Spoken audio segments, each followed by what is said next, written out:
How small are these particles of matter? For taking activity that shows that the particles of matter are very small, they are small beyond our imagination.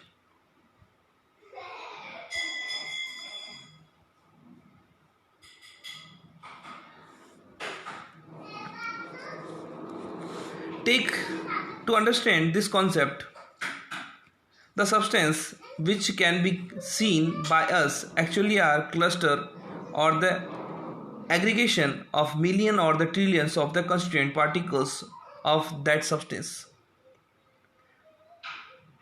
Take 2-3 crystals of potassium permanganate, that is KMnO4, that is KMnO4, potassium permanganate,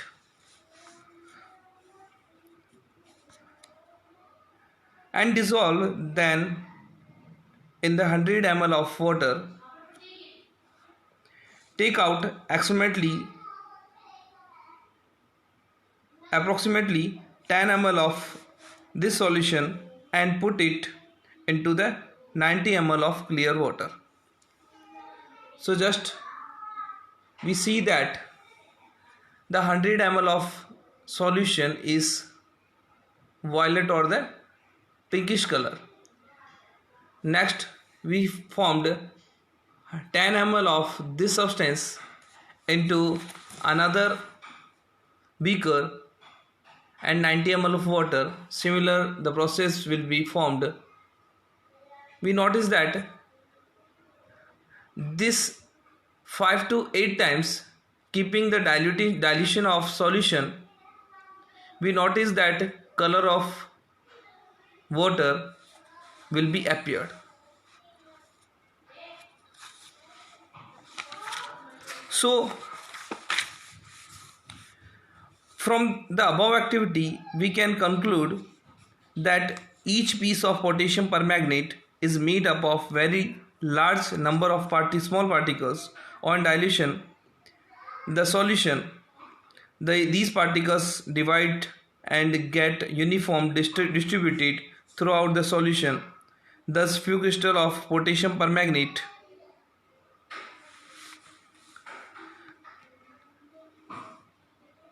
can color a large volume of water.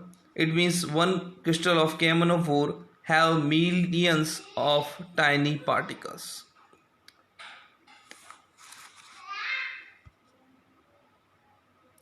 Next one, the characteristics of particles of matter.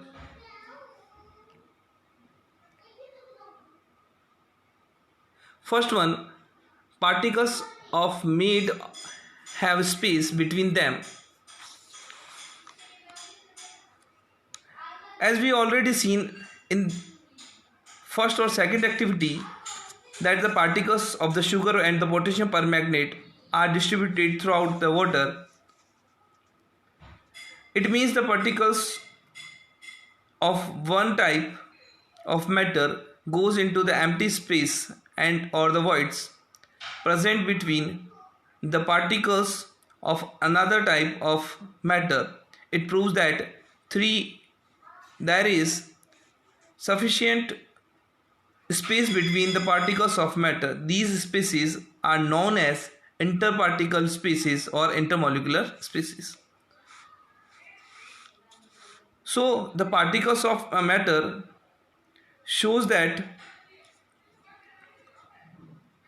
there have intermolecular spaces between them. Next one,